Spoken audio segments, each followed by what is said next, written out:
Ah, le thème, le thème. On l'aime-tu, le thème? Fred Savard avec vous pour ce 13e épisode, premier épisode en 2022, et j'ai avec moi, ou plus ou moins avec moi, Godefroy Laurando. Salut Fred, je m'ennuie déjà de vous voir faire du air drum en écoutant votre introduction. Oui, je sais, Godefroy. Alors, on est à distance, et oui, maudite COVID de marde. Je pense qu'on peut dire, on peut casabonner l'histoire, là, c'est de marde.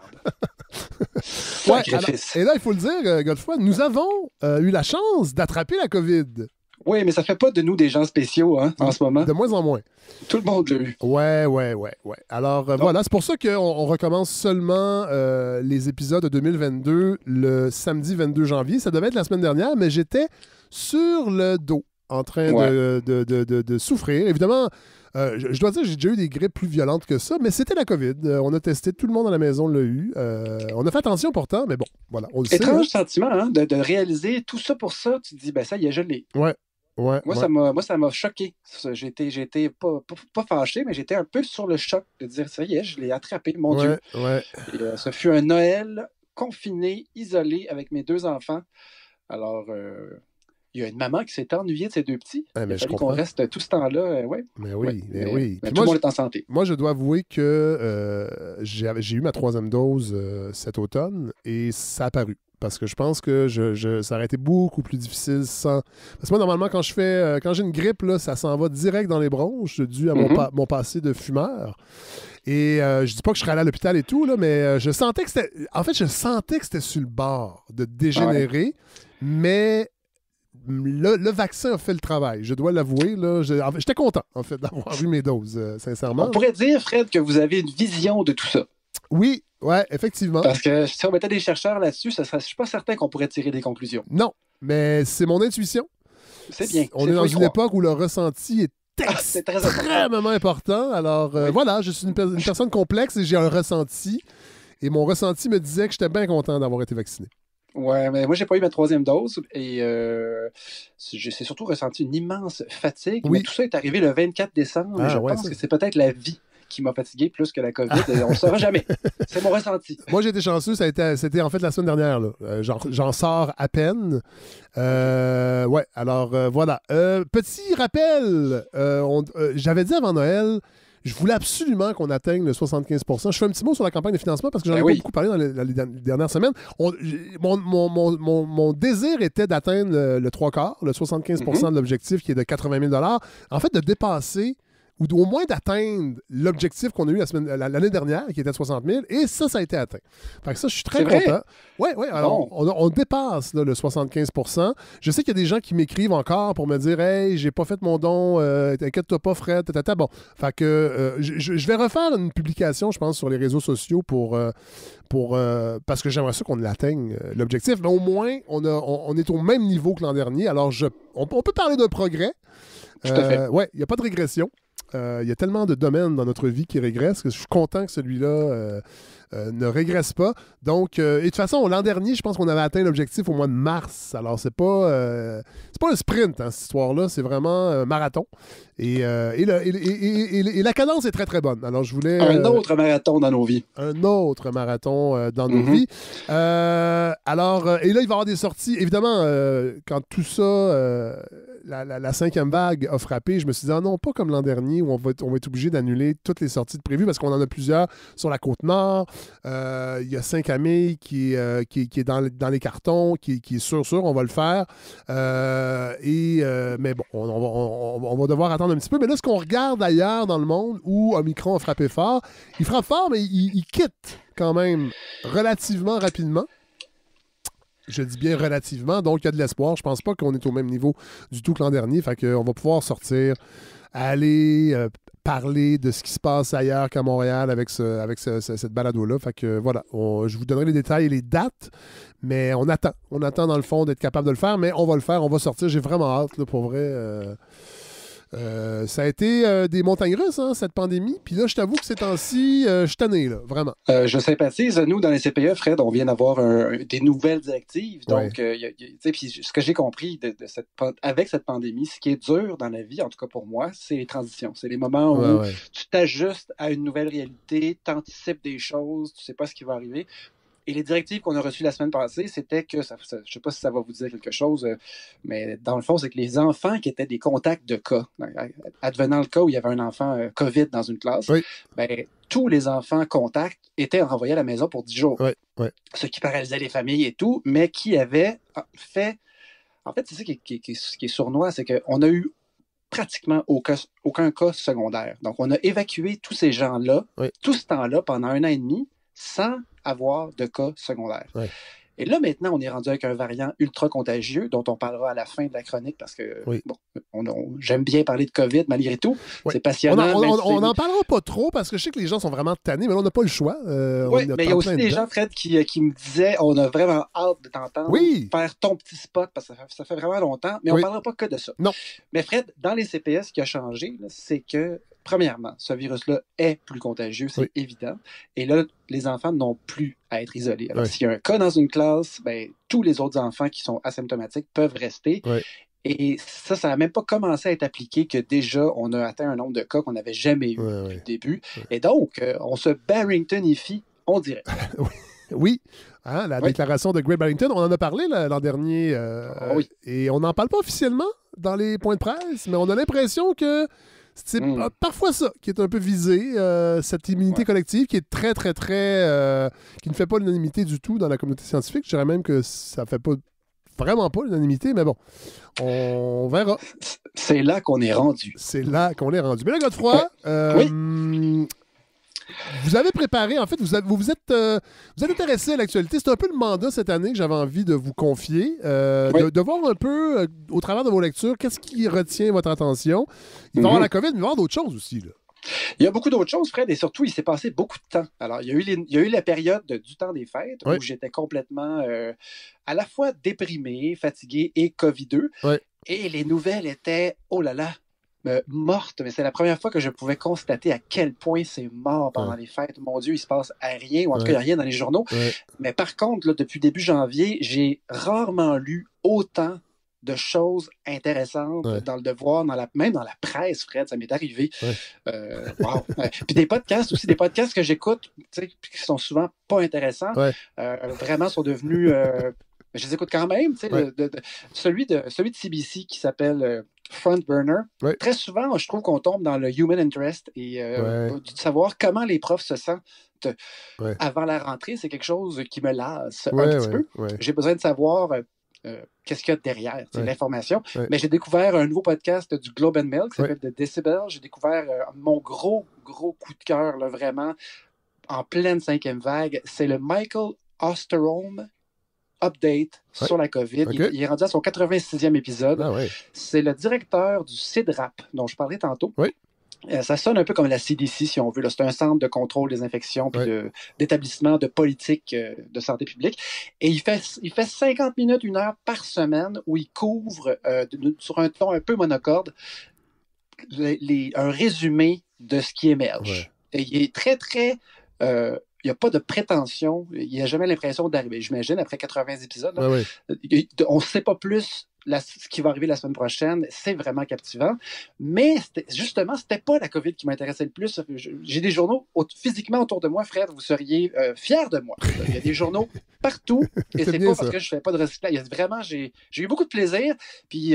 beaucoup de motivation. J'avais hâte qu'on se parle, vraiment. Mais là, un peu déçu qu'on soit à distance, mais nous voici. Oui, c'est ça. Là, pour les quelques épisodes qui vont suivre, j'ai pris la décision, vous savez, j'aime bien inviter des auteurs et des autrices, des essayistes particulièrement, mais là, je trouve que j'avais pas envie de retomber dans ce qu'on a fait l'an dernier, à distance, de longues entrevues. Fait qu'on va mettre ça un peu sur la glace dans les prochaines semaines, le temps qu'on puisse réinviter ces gens-là physiquement dans la même pièce, ici dans les luxueux studios de la balado, c'est-à-dire le sous-sol de mon appartement.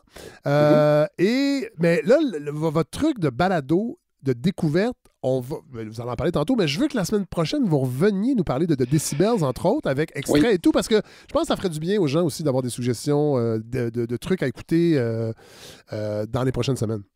Et voilà. Alors, mais Fred, par contre, on commence avec du papier. Oui. Et vous savez que mon journal, c'est le Devoir. Oui, vous n'avez pas le choix. Pour des raisons génétiques. Oui, pour des raisons génétiques. On rappelle aux gens que vous êtes le petit-fils d'André Laurando.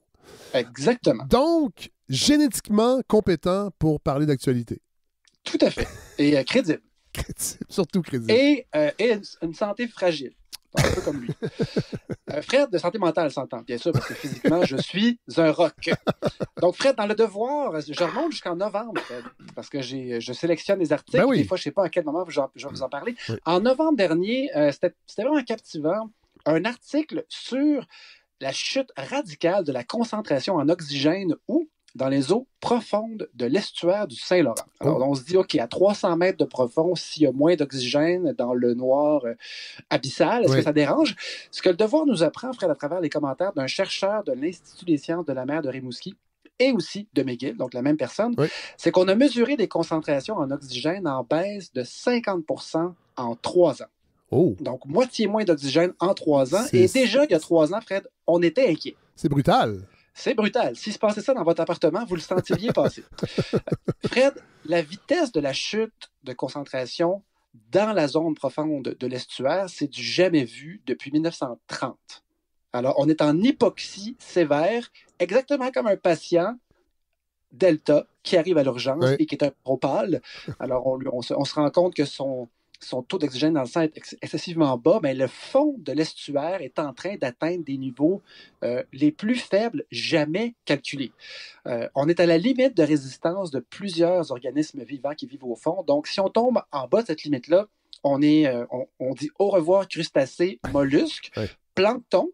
Il y a même des bactéries qui ne pourront pas survivre ou qui vont devoir changer de mode d'alimentation. Et donc, si le plancton, Fred, se met à mourir, bien là, toute la chaîne, le plancton, ce sont des minuscules bestioles, mi-crevettes, mi-algues. Là, c'est un autre podcast, Fred, que j'ai découvert, s'appelle la méthode scientifique, qui est un peu la grande sœur des années-lumière, sauf que c'est vraiment excellent. Ça va lentement. Contrairement aux années-lumière, c'est ça que j'ai de la difficulté avec les années-lumière. Pourtant, j'ai aimé ça longtemps, mais là, c'est un sujet, 3 intervenants, des experts. C'est vraiment fantastique, cette émission-là. Et il y avait un 50 minutes, justement, sur le plancton. Notre ami le plancton. 50 minutes, pas un reportage rigolo, tout le long. Bref, le plancton, avant, on divisait ça en zooplancton d'un côté, phytoplancton de l'autre. Là, vraiment, on se rend compte que c'est un continuum, un peu comme les aérosols. Bon. Alors, toute la chaîne alimentaire, si le plancton se met à mourir, va être affectée, surtout dans des zones où le plancton est présent en quantité phénoménale. Un des endroits les plus riches au monde en vie aquatique, c'est Tadoussac. Ah oui! Alors, les baleines mangent le plancton. Je dis les baleines, mais tous les grands cétacés filtreurs. Les baleines mangent le plancton. Et ensuite, les baleines elles-mêmes sont consommées par des bateaux de touristes. Alors, ultimement, Fred, même les bateaux d'observation de baleines pourraient mourir et disparaître. L'explication fantastique derrière cette baisse de la concentration d'oxygène, qu'est-ce que c'est? C'est là que ça devient vraiment intéressant. C'est que normalement, dans le golfe du Saint-Laurent, donc on est loin de Tadoussac en tabarouette, l'alimentation en eau froide et riche en oxygène se fait par un courant froid du Labrador qui contourne Terre-Neuve puis qui rentre très tranquillement dans le golfe du Saint-Laurent. Pendant ce temps-là, lui, le fleuve se vide, évidemment. Il pleut, l'eau coule, puis à cause de la gravité, ça tombe vers le golfe, en passant par l'estuaire. L'eau froide salée descend littéralement au fond de l'océan parce qu'elle est plus dense. Elle est plus froide, elle approche de 4 degrés, c'est-à-dire elle est plus basse que 4 degrés, pardon, donc elle est plus dense que la glace, par exemple, mais parce qu'elle est salée, plus salée que le reste de l'océan, elle descend vraiment au fond. Elle coule au fond au même titre que, faites-vous une vinaigrette, vous allez voir, le vinaigre va aller au fond, c'est la même chose. Et il n'y a personne pour brasser la vinaigrette de la mer jusqu'à 300 mètres de profond. Mais donc, elle coule littéralement, cette eau-là, dans le fond du golfe. Et dans le fond du golfe, il y a quelque chose qui s'appelle, Fred, quelque chose de fantastique, le chenal laurentien. Est-ce que vous avez déjà entendu ça? Non. Bon, vous et moi, on n'est pas les dernières nouvelles que j'ai eues d'un chenal, c'est le comédien Roland Schneill dans les années 70. Ça fait un certain temps. Les plus vieux s'en rappelleront. Oui, mais ce monsieur-là n'accumule pas d'eau salée. Non, je pense qu'il est décédé depuis longtemps. Voilà. Mais donc, c'est une espèce de crevasse, Fred, dans le fond du golfe qui s'étire, puis après ça, qui embarque dans l'estuaire du Saint-Laurent, puis qui se rend à Tadoussac. Il y a même une partie qui remonte un peu vers le Saguenay. Mais donc, cette craque-là est dans le fond et elle mesure 1400 km de long. Et cette espèce de flaque d'eau salée, plus salée, qui coule au fond, elle est là. Et ce qui est vraiment bâtard, c'est que pendant que le fleuve se vide dans le golfe, en suivant la gravité, le courant d'eau salée dans le fond du fleuve, dans le fond de la mer, remonte le fleuve, bizarrement. Oui. Alors, c'est parce que c'est un peu compliqué à expliquer. J'ai lu des explications très simples et d'autres vraiment compliquées. Moins simple. Simplifions en disant que c'est comme s'il y avait une gouttière au fond de la mer et qu'on était capable de mettre une espèce de couvercle dessus, puis quand on pousse sur la gouttière, ça sort aux deux bouts. Ah ouais. Et donc, ça sort d'un côté dans l'océan, puis de l'autre côté, il faut que la gouttière monte un peu la côte. C'est comme une grosse gastro-fluviale. Exactement. Où la pression ne vient pas du diaphragme et du haut le cœur, mais plutôt de l'eau qui est accumulée par-dessus. C'est une espèce de pompe océanique qui fait qu'il y a un contre-courant dans le bas du fleuve, dans le fond du fleuve, alimenté par le froid du courant du Labrador. Ça remonte tranquillement. Et le problème, c'est qu'il y a une quantité X d'oxygène au départ. Et après ça, elle ne fait que baisser tout le long. Parce qu'il y a des organismes qui l'utilisent et il y a très peu d'oxygène qui arrive de la surface pour atteindre ces zones-là. Et quand ce courant-là frappe les hauts fonds à Tadoussac, il remonte et ça force un brassage des eaux.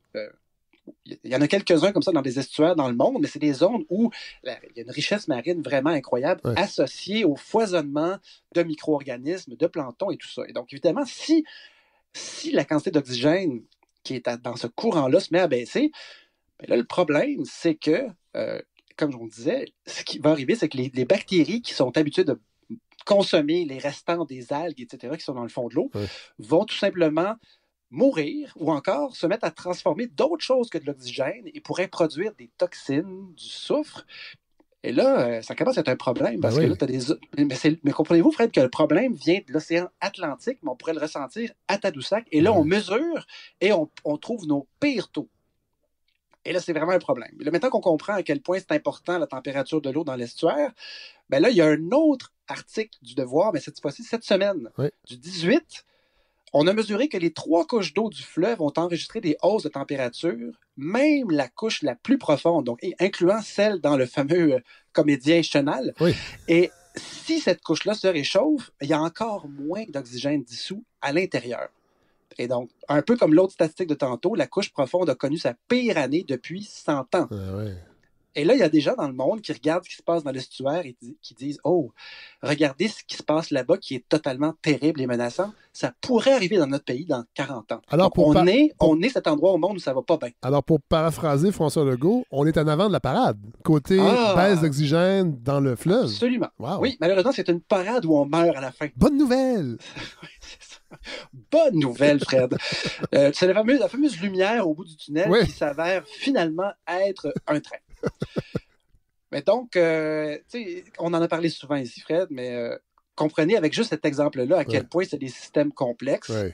Et là, on se rend compte que la baisse de température d'un courant dans l'Atlantique Nord pourrait avoir des conséquences à Tadoussac. Ça fait juste nous dire à quel point on devrait faire attention quand on joue avec les manettes du dérèglement climatique. C'est vraiment hyper inquiétant. Quand on pense à la mesure de la température de l'eau ou encore la mesure de l'oxygène, aussitôt qu'on a quelque chose à mesurer, après ça, on peut comparer d'une fois à l'autre. Et ça, c'est ce que les gestionnaires vont vous dire. Tout ce qui se mesure s'améliore. Bon, justement, la mesure étalon de quelque chose que notre premier ministre aime beaucoup, la prospérité, c'est le PIB.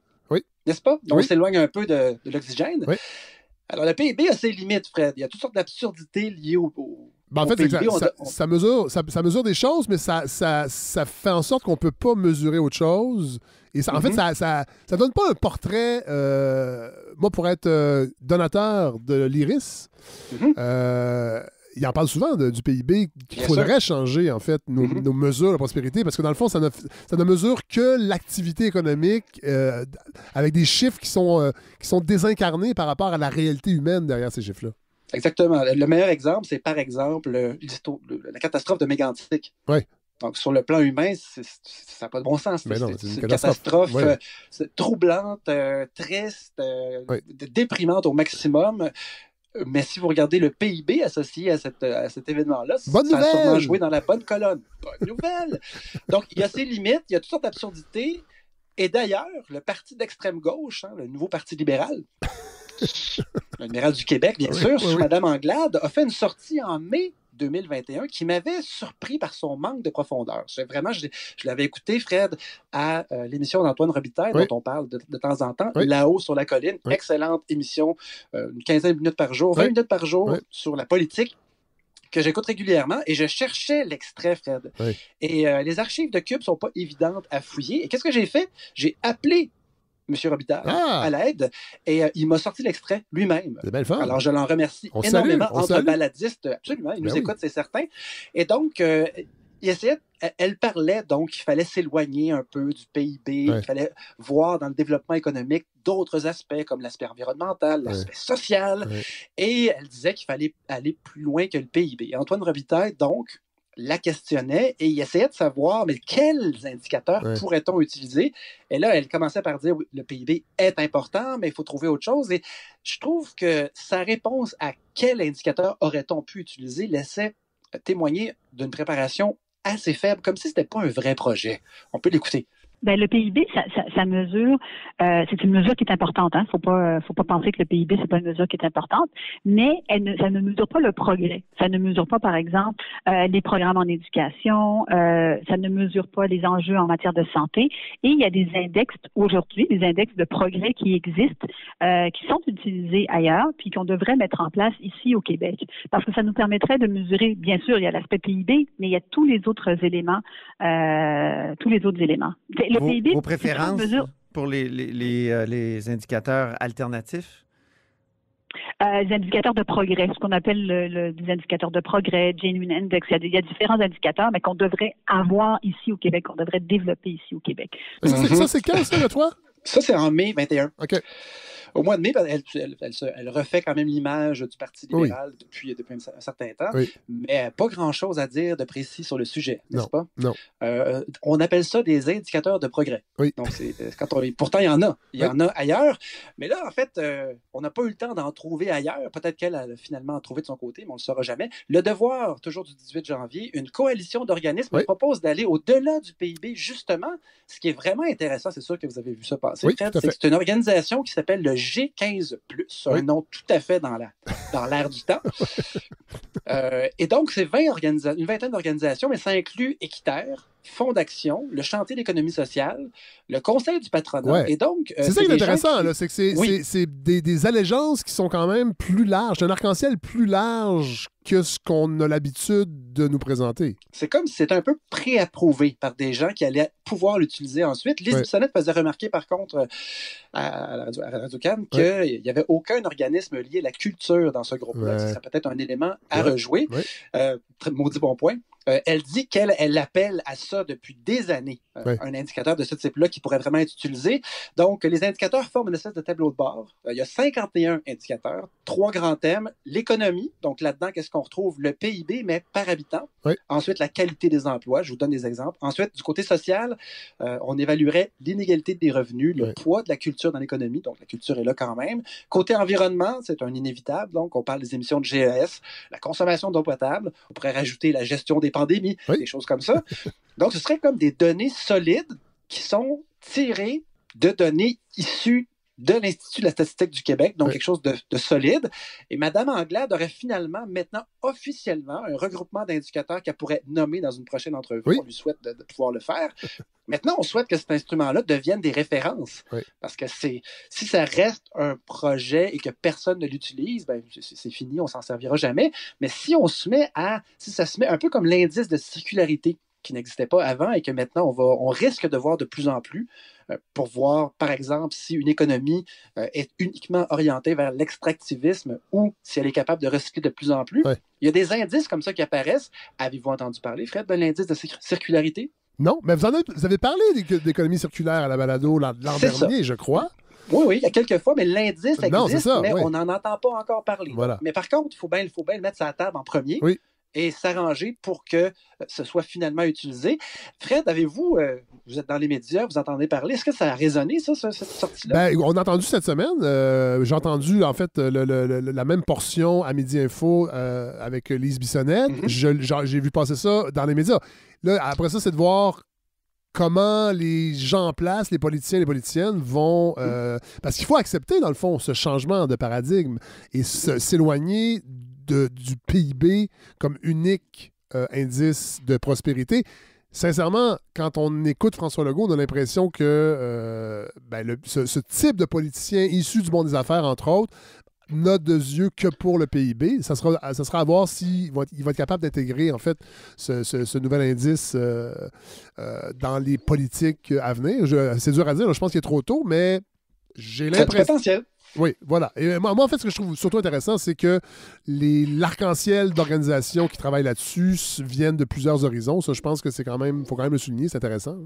Oui, tout à fait. Donc, c'est un élément, tu sais, quand on a des éléments, je vois ça comme un outil. Ouais. Qui peut vraiment être réutilisé après et qui pourra éventuellement nous faire, encore une fois, un outil de mesure qui va nous permettre de comparer d'une semaine à l'autre, d'un mois à l'autre, où est-ce qu'on s'en va. Ouais. Et quand quelqu'un pourra dire « Hey, notre PIB a rattrapé celui de l'Ontario, mais on est rendu avec...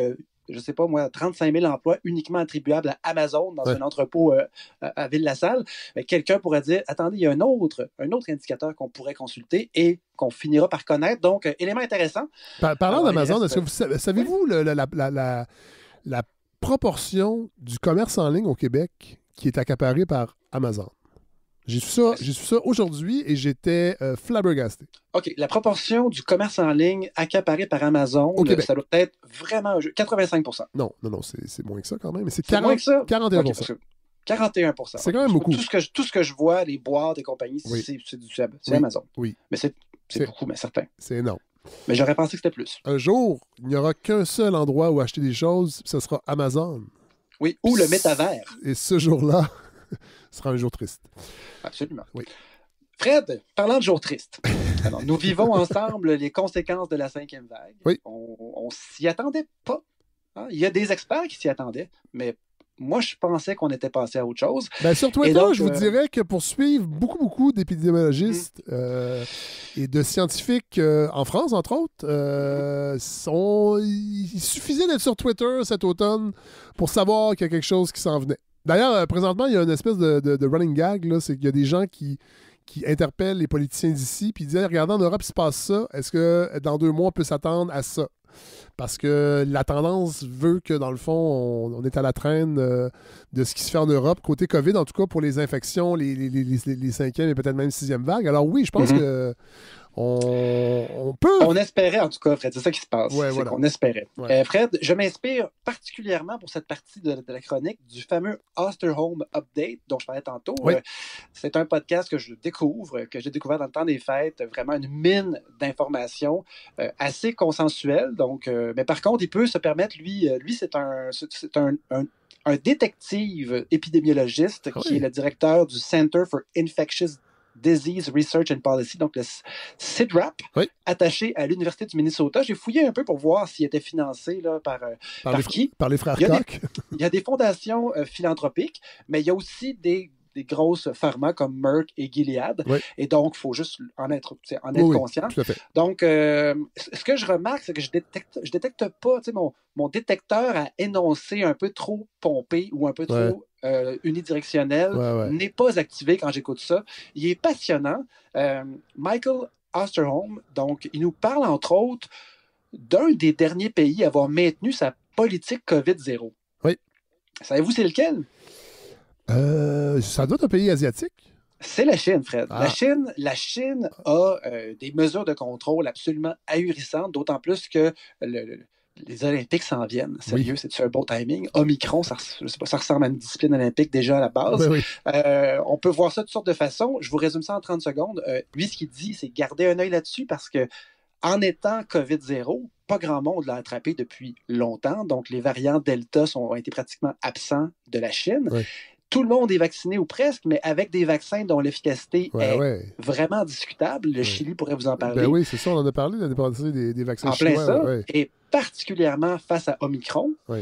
Et c'est comme si la Chine s'était emmurée et éventuellement, ben là, ce virus-là qui arrive, qui est tellement contagieux, lui, ce qu'il pense, M. Osterholm, c'est que ce ne sera pas possible. Et donc, ce qui pourrait arriver, c'est que la Chine doive maintenir des mesures complètement extrêmes et que ça pourrait à nouveau paralyser l'économie et que ça va être vraiment intéressant de regarder ce qui arrive de ce côté-là au fur et à mesure qu'Omicron s'installe. La semaine passée, il répondait... à chaque fois que j'entends parler de la Chine, je me dis, est-ce qu'on sait exactement ce qui se passe? Ben non. Voilà. Non, je sais pas. Mais on sait, Fred, une chose qu'on sait, c'est que quand il ferme une ville, il la ferme. Oui. On ne saura pas combien de fausses couches ont eu lieu à cause de ça. C'est une dictature. On ne saura pas. Absolument. On va savoir que c'est un régime autoritaire qui a des capacités de réaction absolument extraordinaires, qu'on peut construire un hôpital en 35 secondes. Et faire disparaître un opposant en 15 secondes. Oui, ou fermer un journal en quelques minutes. Oui. Et voilà. Donc, on n'est pas en train de dire que, justement, lui, ce qu'il dit, c'est assez fantastique de voir ce qu'ils arrivent à faire en termes de contrôle, mais là, ils arrivent face à un ennemi nouveau et il va falloir sortir de la politique COVID-0 à un moment donné. Il va falloir ouvrir la Chine. Et là, qu'est-ce qui va arriver? On va être rendu 7-8 variants plus loin. Eux autres vont avoir une immunité très, très fragile. Très intéressant à voir s'en venir. Après ça, il répondait aux inquiétudes des familles qui constatent, un peu comme ici au Québec, que le nombre d'enfants hospitalisés atteint des sommets. Et là, lui, il essayait de répondre à la question, est-ce que le variant est plus dangereux pour les enfants ou est-ce que c'est juste les statistiques qui jouent finalement à cause du nombre de cas? La réponse, Fred, c'est qu'en janvier, il donne des exemples d'études, en janvier, sur 100 000 nouvelles admissions en cas de COVID à l'hôpital, 1,2 sur 100 000 étaient des enfants. La hausse des admissions pédiatriques à l'hôpital par rapport à la vague Delta est de 2,5 fois plus. Donc, on a doublé et demi. Mais tout ça découle inévitablement des statistiques en action, c'est-à-dire le nombre de cas qui, lui, a bien plus que doublé.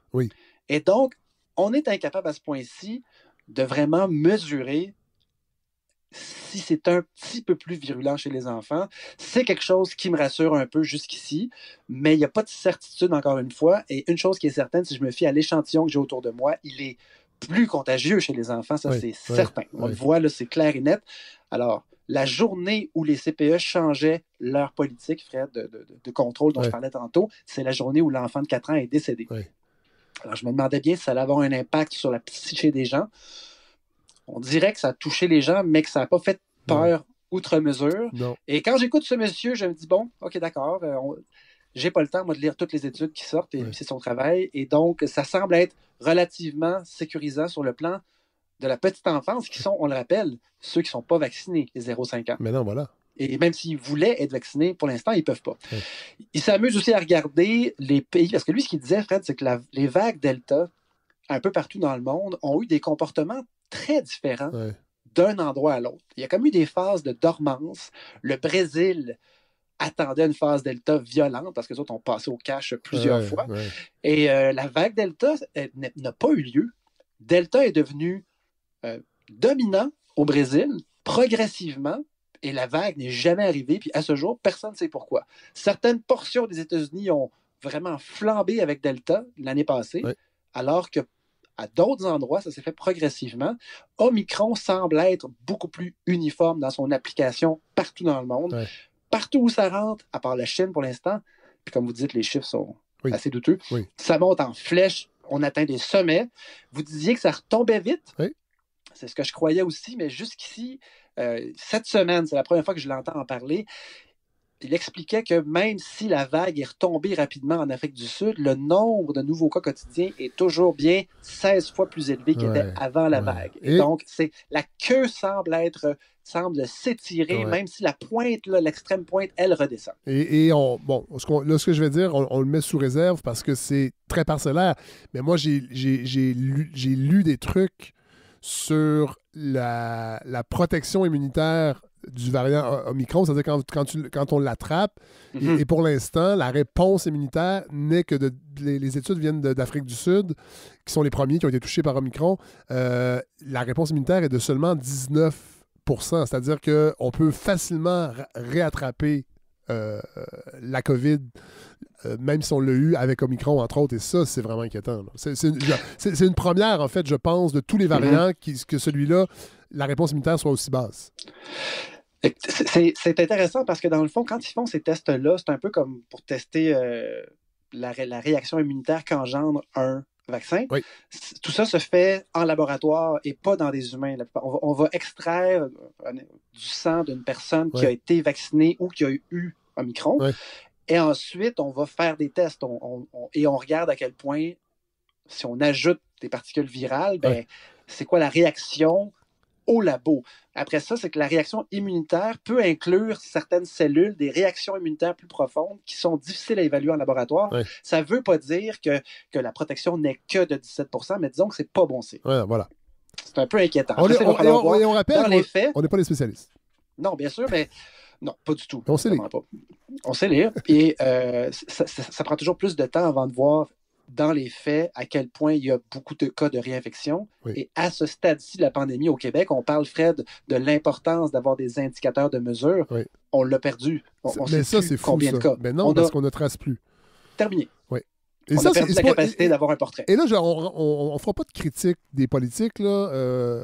Je ferai ça une autre fois, peut-être, parce que moi, j'ai recommencé à suivre les points de presse que je ne faisais plus parce que j'étais lassé. Puis, et je suis quand même étonné, après 2 ans de pandémie, qu'on soit aussi leste envers ce virus-là, puis qu'on n'ait pas l'humilité, au moins, de se dire qu'on ne sait pas trop. Attendons, utilisons le principe de précaution. On est encore dans, on va réouvrir bientôt. Puis, oui, on regarde les hospitalisations, c'est notre seul indicateur, puis on a l'impression qu'éventuellement, ça va finir, puis dans le fond, on ne le sait pas. Puis je trouve qu'on devrait garder cette attitude-là de « Hey, on ne le sait pas, c'est un virus qui est particulier. C'est pas le premier coronavirus, mais c'est celui qui réagit d'une façon qui est quand même assez nouvelle. Puis restons humbles face à ce virus. » Et c'est ce que j'apprécie, Fred, de Michael Osterholm, c'est qu'il est humble dans sa façon. Ouais. Il dit « Je viens d'avoir des documents là, 1 heure avant le podcast. Ouais. J'aurais pu recommencer mon texte de 50 minutes en fonction de ça. » Alors donc, c'est vraiment un Polaroid évolutif, mais étant donné qu'il fait ça chaque semaine, ça finit par être pas mal riche. Ben oui. Un autre élément que lui souligne, Fred, c'est que il regarde les vagues qui ont passé avant. Donc, l'Angleterre est en avance sur nous. Évidemment, l'Afrique du Sud aussi. Oui. Les États-Unis certaines portions sont égalité avec nous, d'autres un peu en retard. Mais au Royaume-Uni, entre la vague et avant la vague et pendant la vague, le nombre de cas a été multiplié par 4. Ça, c'est le nombre de cas mesurés. Alors, il y en a sans doute beaucoup plus. Mais le nombre d'hospitalisations, lui, a été multiplié par 2 seulement. Et le nombre de morts en Angleterre a été multiplié par à rien pantoute. Ah. Donc, la vague de morts n'a pas suivi. Donc, c'est le fameux découplage entre le nombre de cas et le nombre de morts. Et en Angleterre, on le constate.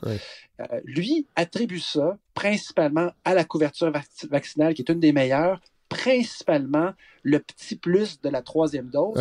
2/3 de la population là-bas a eu sa dose d'un rappel, sa 3e dose. Inversement, aux États-Unis, ce découplage-là entre le nombre de cas, le nombre d'hospitalisations, le nombre de morts, aux États-Unis, ce découplage-là est visible aussi, mais pas mal moins évident. Il y a des endroits vraiment où, la vague de décès rappelle les mauvaises périodes des vagues Delta. Et ce serait à cause de la 3e dose qui a vraiment fait défaut du côté américain. Donc, mon nouvel ami Michael, lui, il nous dit que finalement, la 3e dose et les premières, en fait, il nous dit que les premières doses sont efficaces pour protéger contre les formes graves. Ça reste encore vrai. Et que, selon tout ce qu'il a pu lire, puis ce qu'on voit, puis l'exemple de l'Angleterre, la 3e dose, elle, est efficace pour prévenir l'infection contre Omicron. Omicron, tant mieux. Mais là, en ce moment, il y a en Israël, où on est rendu à la 4e dose. Est-ce qu'on est rendu à s'abonner? On parlait des fois de l'économie de la fonctionnalité. Plutôt que d'acheter une voiture, tu as un abonnement au concept de voiture. Et là, on pourrait peut-être s'abonner au concept d'immunité, ce qui permettrait à du monde de faire beaucoup, beaucoup d'argent. Oui. C'est pas ça que M. Osterholm préconise, lui qui est financé par, entre autres, des grandes pharma. Entre autres, il travaille sur des vaccins, mais il parle de la 4e dose en Israël, et c'est justement l'extrait que j'ai choisi. At this point, I think it's way too early to comment on a 4th dose for the general public, with one exception. And that point is we can't continue to boost our way out of this disease. If it's going to take a booster dose every 6 months, that's just not practical. It's not going to happen globally. It won't even happen effectively in high-income countries like ours. So this is where these vaccines are remarkable tools, but they're not perfect. Donc, si on traduit, il est trop tôt pour parler de l'effet de la 4e dose en Israël, et clairement, lui dit on ne pourra pas se faire ajouter un booster à chaque 6 mois. Il faudra penser à d'autres choses. Puis il dit même dans les pays riches. Alors il dit à aucun moment ça pourrait être viable à grande échelle. Déjà qu'on a de la misère à vacciner la première dose ailleurs au monde. Et il soulève une question que j'ai repris dans le Devoir du 13 janvier sous la plume d'Isabelle Paré. Est-ce qu'on a trop misé sur l'espoir qu'un vaccin réglerait tout? La réponse, évidemment que c'est oui. Je me rappelle, on l'attendait. Moi je me disais, mais comment ça... En tout cas, je me disais, ça peut-tu vraiment tout régler? On parlait d'humilité tantôt. Puis, dans le fond, c'est pour ça que les gens aujourd'hui sont si fâchés, les gens vaccinés, parce qu'on nous a promis. Faut arrêter d'écouter les points de presse, hein, visiblement, mais j'ai même pas suivi ma propre recommandation. Mais c'est qu'on nous vend du rêve, mais on le sait pas. Oui, on le sait pas, Fred. Il y en avait qui s'en doutaient, Fred, dès le printemps 2021. C'est Isabelle Paré qui en parle. Dans The Lancet, il y a des experts qui avaient prévenu que les vaccins ne suffiraient pas à vaincre la pandémie. Il fallait s'attendre à de fortes probabilités que des variants surgissent. Ce que ça voulait dire, c'était qu'il fallait maintenir certaines mesures ciblées, les maintenir en place en assumant qu'il allait avoir des surprises et qu'il allait falloir réagir rapidement. Ce qu'on n'a pas fait l'OMS, mais non. On a fermé les centres des pays, Fred. Oui, non, je sais, mais je suis pas l'actualité de tous les pays exactement. Puis moi, j'ai une certaine emprise sur ce qui se fait ici parce qu'on peut commenter, on peut en parler ici, mais quand ils ont commencé à fermer les centres de dépistage cet automne, il y a plein de gens, des spécialistes qui disaient, ben non, faut pas faire ça. Faut pas faire ça parce que là, s'il arrive une nouvelle vague, on va se faire avoir et on est en plein dedans. Il faut arrêter de croire les politiciens qui nous disent on pouvait pas voir ça venir puis on a été surpris. Vous n'avez pas été surpris, vous n'avez pas fait attention. Nuance. Exactement. Puis ça va rejoindre ma conclusion tantôt, Fred. Mais ce que ça voulait dire, tout ça, c'est que maintenir les mesures en place, il aurait fallu le faire. Et l'OMS en a rajouté récemment cette fois-ci. On ne parle pas de printemps 2021. Tout récemment, l'OMS disait l'abonnement aux doses de rappel, c'est une solution qui est non durable. Donc, on rejoint un peu ce que notre ami disait. Alors, les premières doses sont une protection contre les formes graves. OK, on est d'accord. Tant que la planète sera sous-vaccinée, on est à risque de voir des variants émerger avec une certaine régularité. OK, on a intégré cette donnée-là. Sans doute que la recherche visant des vaccins multivalents, donc plus généraux, ce serait intéressant. OK, mais d'ici là, le maintien de certaines mesures entre les vagues pour limiter la propagation. Et qu'est-ce qu'on entend à chaque fois? De meilleurs masques, une meilleure ventilation, investir là-dedans. On connaît la chanson. Et qu'est-ce qui va nous arriver, Fred? Aussitôt que la courbe va baisser, on se retrouve au Centre Bell pour un spectacle des cow-boys fringants. C'est garanti. Alors, on se demande, Fred, particulièrement ici, face à notre gouvernement qui est vraiment en réaction, systématiquement en réaction. À quel moment on va lever la tête et anticiper un peu ce qui risque d'arriver, justement, au lieu d'ouvrir le Centre Bell au plus vite, ou de la même manière, sacrer un couvre-feu au plus vite parce que le feu est pris, justement. Est-ce que vous avez vu, Fred, un article de Cyril Stein dans Le Devoir? C'est pas un gars connu, mais quand je vais vous dire ce qu'il a écrit, ça va peut-être vous sonner des cloches. Il a proposé de faire des hôpitaux dédiés uniquement au cas de COVID. Ah? Non, j'ai pas vu ça. D'adapter le réseau de la santé à cette réalité-là pour être moins déstabilisé, comme si on allait avoir d'autres vagues éventuellement, parce que si on organisait les services de santé en fonction de ce type de patients-là, on pourrait faire toutes sortes d'économies de personnel et arrêter de cannibaliser les hôpitaux. Alors, je ne peux pas critiquer cette idée-là, Fred, parce que je ne suis pas un gars de la santé, mais c'est un exemple faisable ou pas. Mais là, l'heure est venue de mettre du monde brillant dans la conversation et de commencer à penser à dans 6 mois, dans 7 ans, dans 6 mois, dans 12 mois. Et ce que M. Stein disait, et ça rejoint ce que Michael Osterholm disait dans son podcast, et ça sera ma conclusion, Fred. Et là, je cite M. Stein, la stratégie actuelle consiste à espérer le meilleur sans se préparer au pire. Mais l'espoir n'est assurément pas une bonne stratégie. Une bonne stratégie, c'est de se préparer au pire en espérant le meilleur. Oui. Et le titre de l'épisode d'Osterholm, le dernier de cette semaine, et je vous rappelle qu'il en a fait 80 quelques, son titre, c'est « Hope is not a strategy ». L'espoir n'est pas une stratégie. Mettez du monde brillant sur la question, Fred, à long terme, pas seulement sur l'espoir entre les vagues et la panique lorsqu'elles arrivent. Mais moi, je suggère qu'on engage ma mère, qui a toujours été très bonne pour me dire « Ouais, mais qu'est-ce que tu vas faire après? » Puis penser au pire tout de suite. Alors... Où te vois-tu dans 5 ans? Oui! Ben voilà. Alors, elle avait raison. C'est une sagesse, dans le fond. Alors, il faut préparer le pire, et au pire, il n'y arrivera pas. Mais est-ce qu'on peut refaire toujours la même chose sans arrêt? Mais non. Non. Mais non, Fred, il ne faut pas faire ça. Einstein disait « L'imbécilité, c'est de refaire la même erreur tout le temps. » Oui. Mais il y a une chose, God, qu'on va faire, qui est loin d'être une erreur, c'est qu'on va vous réinviter dès la semaine prochaine. On n'attendra pas un mois. Parce que j'ai eu des petits commentaires dans le temps des fêtes. Des gens m'ont écrit et ils trouvaient que on vous entendait moins. Alors, je pense que la semaine prochaine, j'aimerais ça vous réentendre parce que les podcasts, moi, je pense qu'il y a une veine aussi. Vous l'avez fait un peu l'an dernier, là, mais ça serait le fun d'avoir des suggestions. Fait que, de Decibels, vous en avez parlé tantôt, ça pourrait être intéressant d'en parler. Puis, vous nous préparez d'autres surprises pour la semaine prochaine. Absolument. En fait, on prépare cet épisode-là qui va être une discussion justement sur, on peut en parler un peu, sur la taxe anti-vaccin. Oui. D'ailleurs, si vous me voyez la tête, Fred, en ce moment, vous pourriez déduire que je suis anti-vaccin parce que j'ai les cheveux beaucoup trop longs. Et c'est une question d'organisation plus que d'autres choses. Avez-vous des mauvaises dents? Non, ça va. Mais j'ai encore le droit d'aller me faire couper les cheveux, contrairement à d'autres Québécois. Mais donc, une analyse éthique, Fred, de cette contribution santé financière, vraiment super intéressante. Wow. Et plus tard, un peu plus tard, quand on aura un peu d'air, un spécial, Fred, que je vous prépare sur l'hydrogène comme filière énergétique au Québec. Oui. Ça va être vraiment intéressant. Un dossier, un gros épisode, comme on en a fait quelques-uns l'année passée. Je suis dans une phase motivée, Fred, de ce projet. Donc, on va en profiter. Attachez-vous. On n'aura pas un épisode COVID par semaine. On va rester sain d'esprit. Et on se revoit la semaine prochaine. Ça va me faire plaisir. Merci, God. Merci, Fred. Très, très heureux de vous avoir entendu pour ce premier épisode de 2022.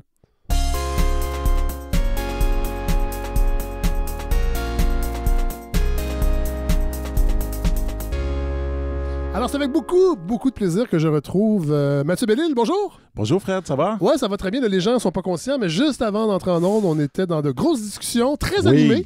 Je commençais à me fâcher, mais là, vous avez eu votre dose de vaccin ce matin? Oui, j'ai ma troisième dose. C'est peut-être ça qui vous fait divaguer un peu. Clairement, je suis devenu un peu agressif. Alors, j'attends évidemment ma 4e et ma 5e dose. Il paraît qu'à un moment donné, on a un bon d'achat chez Maxi. J'ai très hâte. Mais l'OMS dit que non. Là. À un moment donné, il va falloir penser à autre chose que des doses supplémentaires de vaccin. C'est ça, hein? Mais on vous retrouve, évidemment, pour 2022. On est content. Vous êtes rendu à la presse, il paraît? Oui, je vais faire un petit texte de réflexion tous les mois. Ouais, je vais essayer de... Je suis content que la balado propulse des talents comme ça. Avant de me rencontrer, vous n'étiez rien. Je n'étais rien, et voilà maintenant que je suis, grâce à Fred. Merci, Fred. Non, on fait des blagues. Évidemment, on fait des blagues. Non, mais je veux aussi qu'on parle de l'inconvénient. Parce que l'an dernier, je me disais, ce serait le fun qu'à la balado, on parle plus des revues qui sont publiées au Québec. Il y en a plusieurs depuis longtemps. Les revues style essai, en fait, parce qu'il y a des revues littéraires, il y a des revues de création, il y a des revues... Bon. Mais tu sais, je pense à Lettres québécois, je pense à la revue Argument, Relations, à la limite Liberté, et L'Inconvénient, qui est une revue. Parlez-nous, parce que vous êtes impliqué directement. Parlez-nous pour les gens là, qui seraient peut-être moins familiers avec cet univers-là de la revue. Il y en a beaucoup au Québec quand même, et des revues de qualité. Oui, absolument. Alors, L'Inconvénient, ça fait une vingtaine d'années que ça existe, puis le nom vient peut-être de notre esprit un petit peu, mélange d'humour, de philosophie. On aime ça, regarder les inconvénients, de dire, OK, c'est un peu plus compliqué. Hein? L'inconvénient, c'est toujours ce qui rend les choses un peu plus compliquées qu'on l'avait pensé. Et donc, on cultive ce regard-là, qui peut être parfois un peu humoristique ou ironique, parfois qui est simplement un regard juste franc sur les choses. On n'essaie pas de se cacher le réel. Là, il y a 4 numéros par année? 4 numéros par année. Il y a toujours un dossier thématique. critiques. On a des chroniques cinéma, séries télé, beaucoup de critiques de littérature, effectivement, musique, jazz. Puis, c'est ça. Puis à chaque numéro, on propose un nouveau contenu, une nouvelle proposition de thématiques. Par exemple, je sais pas moi, dans les derniers mois, on a eu un numéro sur les changements climatiques. On a un numéro sur les philosophes à relire. Les philosophes à relire, exact. Puis là, on vient juste de faire paraître un nouveau numéro, le numéro 87, qui s'appelle « L'ironique sagesse de Serge Bouchard ». Bouchard, Fred, évidemment, je pense que tout le monde a pleuré, c'est le décès de Serge Bouchard. Serge Bouchard, pourquoi on fait un numéro sur lui? Il a été 12 ans chroniqueur à la revue. Ça a été un chroniqueur absolument remarquable. Moi, je me suis permis, d'ailleurs, dans un assez long éditorial, de faire rendre un peu hommage à ce grand écrivain. On ne dit pas assez à quel point c'est un grand écrivain. Vraiment. Il y a vraiment une plume, il y avait un don pour les images. En fait, on s'est beaucoup arrêté aux communicateurs radio, aux vulgarisateurs. Anthropologique, si on pourrait dire, mais c'est vrai que c'est un écrivain. Au personnage. Je pense que le personnage est indissociable de l'œuvre, mais il y a une œuvre majeure. Écrite, Puis tu sais, c'est quand même... Puis ça commence dans les années 90 avec le moineau domestique. Il commence avec des propositions étonnantes. Alors là-dedans, on a réuni des gens qui étaient des lecteurs, des proches. Par exemple, Jean-Philippe Plot, Marie-Michel Giguère, Jérémy McEwen, qui ont travaillé avec lui à la radio. Marc Fortier, qui a été un peu un éditeur, qui ont gagné d'ailleurs le prix du gouverneur général, tous les deux, pour le livre sur... les truckers. Oui, c'est ça. J'allais dire les camions, mais... les truckers. C'est ça. En fait, c'est sa thèse de doctorat. C'est ça, exactement, qui a été... on a d'autres témoignages de Jean Désy, qui est aussi un spécialiste de la nordicité. Lucie Dufresne, Pascal Monpetit, qui fait un très beau texte. La comédienne, Oui, et Éric Bédard aussi, qui est venu récemment à la balado, qui fait un beau texte sur l'œuvre. Donc, ça donne vraiment un beau numéro que j'encourage les gens à se procurer. Dans les librairies? Il est dans les librairies, on peut le commander facilement en ligne. Faites vite parce qu'il part vite. Oui, ça part vite. On est surpris, là.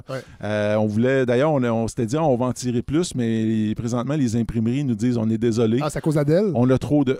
c'est comme les vinyles, c'est à cause d'Adèle. Tout est à cause d'Adèle. C'est ça. Adèle retarde énormément le groupe. C'est ça. Bon, là, on va parler aussi de retard. On va peut-être rester dans le domaine du retard. Avec votre chronique de cette semaine. Oui, Fred, aujourd'hui, je vais vous parler de la langue et du monde des affaires. On a beaucoup parlé de la langue, on a parlé des études, on parle beaucoup de la langue d'affichage, de la langue dans les commerces. Je vais parler du monde des affaires, puis je vais me permettre de dire que je dédie cette chronique à un monsieur pour qui j'ai eu beaucoup de respect, Michel Nadeau, qui est un ancien journaliste économique, je pense qu'il a travaillé au Devoir, qui a aussi travaillé à la Caisse de dépôt, qui a dirigé... à la radio aussi, on entendait à la radio. On entendait beaucoup à la radio. Il a dirigé l'Institut sur la gouvernance des grandes entreprises. Nadeau, qui était aussi un abonné de l'Inconvénient. Et qui avait eu, il y a eu des bons mots même pour mes livres. OK! Non, mais là, écoutez, je joue franc jeu, Fred. Je joue franc jeu. Il est mort, hélas, en octobre dernier, au jeune âge de 74 ans, des suites d'un cancer foudroyant. Et pourquoi je dédie ma chronique à Nadeau, Michel Nadeau? Parce que Nadeau s'est battu toute sa vie pour deux choses. Il s'est battu pour donner un peu de morale au monde des affaires, un peu d'éthique. L'Institut sur la gouvernance qu'il dirigeait, c'était ça. C'était souvent de comment avoir des entreprises qui sont redevables à la société. Et c'est aussi quelqu'un qui s'est battu pour qu'il soit possible de faire des affaires en français. Et là, je sais, j'essaie de toucher une corde sensible, et c'est par exprès parce que je pars avec deux prises contre moi, Fred, je le sais. Je sais que la langue, là, pour bien des gens, entre autres dans la gauche, bon chic, bon genre, que je connais et que je fréquente et que peut-être vous aussi. La langue est un sujet délicat, un peu suspect. En fait, la langue a changé. De polarité, en fait. Elle est moins chargée. C'est un sujet qui est beaucoup moins chargé qu'avant, qui est rendu très accessoire. Je trouve. Très accessoire, mais moi, je ne sais pas si c'est d'accord avec moi. J'ai l'impression quand même que pour des gens, défendre la langue ou se prononcer en faveur de la défense du français, ça apparaît parfois un peu comme rétrograde. On a peur de ne pas avoir l'air ouvert. En fait, je pense que les gens qui ont repris le flambeau, c'est ça. c'est des gens qu'on n'a pas envie de fréquenter. Ben, c'est ça. Ben, je ne le nommerai pas parce qu'il va encore nous écrire. Oui, c'est ça. On a des nouvelles régulières. Mais disons-le, hein, on a peur de passer pour identitaire, hein, ce qui est une chose un peu terrible. Ouais. Mais pendant ce temps-là, Fred, il faut quand même noter qu'à Montréal, 52% des diplômes préuniversitaires collégiaux se donnent en anglais présentement. Que McGill et Dawson s'agrandissent. Que Concordia vient de dépasser l'UQAM en nombre d'étudiants. Alors que moi, quand j'étais jeune... Ouais. Hey, ça fait longtemps. Quand j'avais 25 ans, aller à Concordia, c'était pire qu'aller à l'UQAM. C'était comme le fond du baril universitaire. Pour vrai? Ça, je ne savais pas. Oui. OK. Et pas parce que c'était anglophone, c'était une mauvaise université. OK. On n'allait pas à Concordia. Mais là, c'est... c'est rendu l'UQAM. Ben oui, puis malheureusement. Puis bon, le deuxième prise contre moi, je veux parler aussi du monde des affaires. Puis ça aussi, je sais que pour certains intellectuels, Burke, c'est sale, le capitalisme. Moi, j'avais l'impression que les choses ont changé depuis la Sun Life. Depuis la Brink, les grands épisodes nationalistes. En fait, j'ai l'impression qu'il y a eu un progrès sur la présence du français dans le milieu des affaires. OK. Ben, on va regarder ça ensemble. On va regarder ça ensemble. Ça fait un moment que je voulais en parler et je me suis dit, cette semaine, il y a eu la fameuse nomination. Comment l'oublier du nouveau directeur général du Canadien, Kent Hughes. Un Montréalais. Oui, c'est ça. Un Montréalais. Un Québécois. Il est né, c'est un Québécois, oui. Alors, non, là, je veux que ça soit clair pour tout le monde. Je ne déchirerai pas ma chemise à carreaux et ma ceinture fléchée à propos du choix d'un anglophone, disons, au poste de directeur général de l'équipe. Même si, je l'avoue, quand j'ai entendu le nom Kent Hughes, j'ai eu une sorte de petit frisson. Je me suis dit, est-ce qu'il parle français? Vous connaissez-vous, Fred, Kent Hughes? Non. Non, hein? Bon. Alors, je ne m'intéresse plus vraiment au hockey. Mais je me suis intéressé à la polémique entourant sa nomination. Ouais, c'est ça. J'ai eu honte un petit peu. Ouais, hein? Qu'on remette en question la québécitude d'un gars né à Montréal qui parle français. Oui, c'est ça. Alors, je comprends. On sait qu'il étudie... Écoutez, quand même, il étudie il est né à Montréal. Il a joué au hockey pour le Lac-Saint-Louis, je pense, dans l'ouest de l'île. Il étudie au cégep de Saint-Laurent. Voilà. OK, quand même. Oui. Quand même, moi, je trouve ça... Il a probablement fumé de la drogue s'il a étudié au cégep de Saint-Laurent. C'est ça. C'était le Concordia de l'époque, ou non? Alors, puis il a été un agent. C'était un agent de joueur des grands joueurs québécois comme Vincent Lecavalier, Patrice Bergeron, Christopher Letang. Je ne sais pas si on dit Letang ou Letang. Letang. Bon. Alors, Hughes, moi, j'ai entendu des bonnes choses. J'ai écouté les radios sportives. Je suis un ancien gros fan de hockey. Là, j'ai gardé mon intérêt pour le sport, pour la NFL, mais j'étais curieux. Et il paraît que c'est une bonne tête de hockey. Oui. En même temps, c'est sûr que moi, j'ai toujours un peu une réserve quand j'écoute les journalistes sportifs parce qu'ils sont presque payés des fois par le Canadien. Oui. Et puis, mais pas tous. Ils peuvent pas tous, mais ils sont pas tous, je te dirais que c'est tous indépendants. Attendez, je te dirais que ces temps-ci, je trouve que les journalistes sportifs sont plus critiques envers le Canadien que les journalistes envers la CAQ. Oui, ça va être un dossier à creuser. Oui, tout à fait. Ça va être à creuser parce qu'on avait des discussions tout à l'heure qui étaient assez animées. Bon, quand même, là, calmons-nous aussi. Là, Hughes, c'est quand même un gars du West Island qui vit à Boston depuis de nombreuses années, qui a été embauché par un unilingue anglophone et américain.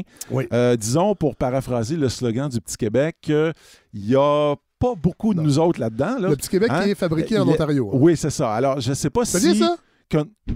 C'est vrai, ça? Oui, c'est vrai. C'est encore vrai. Ça a peut-être changé, mais pendant longtemps, il était fabriqué en Ontario. OK, parce que moi, je me rappelle des parodies de Rock et Belles Oreilles où on voyait des British là, distingués qui mangeaient du Petit Québec. Non, mais il était longtemps fabriqué en Ontario, puis il n'était pas fabriqué sur le bord de la 40 à Montréal. Je pense que c'est le Cheese Whiz qui est fabriqué là, mais il y a sûrement un auditeur de la balado qui travaille chez Kraft. Cette chose molle et informe. Avec beaucoup plus de whiz que de cheese. C'est ça. Bon, alors je ne sais pas si Kent Hughes est vraiment branché sur l'amateur du Saguenay ou de Trois-Rivières. Qui ressent au plus profond de lui-même.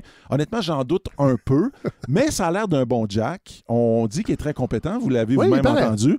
Et je dirais, parce que moi, j'ai écouté sa conférence de presse d'hier, je lui décerne la note de passage serrée, mais quand même. La note de passage pour son premier oral de français, qui était donné devant un auditoire en délire. On peut écouter un petit extrait? Je veux remercier les partisans pour leur accueil dans la grande famille des Canadiens. Merci aussi à tous les médias pour leur message d'appui. C'est drôle, j'écoute Ken News et je trouve ça moins épais que Dominique Ducharme. Oui, c'est ça. Hein? Ben, c'est toujours un peu le même charabia, même mélange. Mais là, au moins, lui, c'est sa deuxième langue, au moins. Ouais. Alors que Dominique Ducharme, parfois, on a l'impression que c'est sa troisième langue, le français. C'est ça. Non, mais c'est... moi, j'adore écouter le comédien Daniel Savoie. Oui. Son personnage de Patrice Lemieux. Ouais. Il fait ses points de presse les lendemains de match sont toujours absolument... C'est fou quand même, hein? Comment ça nous rend nerveux d'avoir une équipe de hockey. Comment une équipe de hockey va traiter cette question de la langue. On peut y voir une sorte d'obsession mal placée. Après tout, c'est juste du hockey. Oui. Je pense plutôt que cette inquiétude-là, l'espèce de soupir de soulagement aussi qu'on a poussé quand on a vu que le gars était capable de parler français, ça dit quelque chose de notre situation de faiblesse au Québec par rapport à nos symboles. Oui. Nos symboles, ou en tout cas les symboles qui sont censés nous représenter. Je pense à Ottawa, par exemple, où on a quand même une gouverneure générale qui ne parle pas un mot de français, à des ministres on les oublie, mais beaucoup de ministres du gouvernement de Justin Trudeau ne parlent pas français non plus. Et à Québec, le ministre de la CAQ délégué au retour des Nordiques, Éric Girard, vient de se faire dire par Gary Bettman, no but no thanks, c'est-à-dire il n'y aura pas d'équipe de la Ligue nationale à Québec dans un avenir approché. Et là, on est à Montréal, puis on est pendu aux lèvres des deux Jeff, Jeff Molson et Jeff Gorton, dans l'espoir qu'ils ne trahissent pas trop, du moins pas trop vite, l'héritage de Serge Savard et Ronald Corré. Je suis très fier de ma référence, honnêtement. Bon, disons que quand la nouvelle responsable des coms du Canadien, l'ancienne journaliste Chantal Maccabé, va s'asseoir avec Kent Hughes et les deux Jeff, quelque chose me dit que la langue de travail ne sera pas le français. Évidemment. D'ailleurs, c'est un modèle qui fonctionne assez bien dans l'entreprise québécoise, la grande entreprise québécoise, qui, je vais vous révéler aujourd'hui, est largement dominée encore par l'anglais. Oh! Des patrons anglophones nomment un francophone aux communications. Okay? Oui. Idéalement, une femme. Comme ça, on satisfait à la fois les indigènes du coin et on donne un gage de progressisme. Et puis, on continue de gérer les affaires en anglais. Exactement comme à Air Canada. Oui. Et notre cher et sympathique Michael Rousseau, le big boss unilingue, qui, je le rappelle, a été dans les points de presse défendu par une responsable des coms, appelée à parler français à sa place. On peut réécouter Michael Rousseau ne pas répondre aux journalistes de TVA? Comment fait-on pour vivre à Montréal pendant plus de 14 ans et parler un français qui est très approximatif? Can you redo that in English? Because I want to make sure I understand your question before I respond to it. Je préfère que votre attaché traduise. Je pense qu'il a adressé la question de la langue un petit peu plus tôt aussi dans son allocution. Alors, si on peut passer à d'autres questions. How can you live in Montreal without speaking French? Is it easy? I've been able to live in Montreal without speaking French. And I think that's a testament to the city of Montreal. Merci beaucoup. On va passer à d'autres questions, s'il vous plaît. Et c'est quand même drôle que l'attaché commette un anglicisme énorme en disant qu'il a adressé la question. Ah non, c'est ça. Il y a beaucoup de niveaux là. Fred, on a fait grand cas de cette réponse de Michael Rousseau, descendant de Canadiens français quand même. Marié à une francophone. Écoute, et incapable de s'exprimer dans la langue de Molière, dont je souligne en passant, Fred, que 2022 marque le 400e anniversaire. Déjà! Il fallait quand même que... Ben oui, c'est ça. Alors, comme si c'était une chose... Là, vous me dites que le français a 400 ans, c'est ça, Mathieu? Non, mais le Rousseau, là, moi, ce qui m'a frappé, c'est qu'on a traité Rousseau, comme si c'était une chose inhabituelle. Une anomalie. Alors qu'en vérité, ce qui s'est passé avec Michael Rousseau se passe de plus en plus souvent dans ce grand et beau pays, sans même qu'on le remarque. C'était tristement comique de voir notre infomane dans son spécial de fin d'année, rire comme il se doit de Michael Rousseau, pour ensuite nous servir une longue entrevue en anglais, sous-titrée, avec la gardienne de but de l'équipe canadienne de soccer, Stéphanie Labbé. Oui. Alors, oui, Stéphanie Labbé, comme Rousseau, ne parle pas français, ou en tout cas... Et je trouvais ça étrange que Infoman n'ait pas vu la contradiction entre Infoman ne voit plus grand-chose depuis plusieurs années. Je trouve que ça en dit long sur la pauvreté de ses moyens intellectuels, mais passons. Stéphanie Labbé, fille de Gérard Labbé, née à Edmonton, était pourtant l'illustration même de ce qui était arrivé à Michael Rousseau. Deux francophones hors Québec qui ont perdu leur langue maternelle, qui venaient nous rappeler... Et là, je ne les blâme pas de ça, je fais juste noter. Hein, ils venaient nous rappeler qu'au Canada, qu'est-ce que vous voulez, le français n'est pas nécessaire. On revient... Là, je me suis un petit peu éloigné. Je reviens au monde des affaires. Fred, j'ai fait mes recherches. C'est une phrase que j'aime de plus en plus la pandémie avance. C'est le cas de le dire parce que décidément, Fred, ici même au Québec, sur le sujet qui m'occupe aujourd'hui, j'ai l'impression qu'il n'y a pas grand monde qui se donne la peine de creuser. On a crié, on s'est indigné à propos de Michael Rousseau. En fait, on ne veut pas vraiment voir les choses en face parce que ce que j'ai trouvé n'est pas beau. Il y a une raison toute simple qui explique que Michael Rousseau ait pu vivre à Montréal pendant 14 ans sans parler un traître mot de français. Il travaille à Air Canada. Oui. OK? Oui, le siège social d'Air Canada est à Montréal.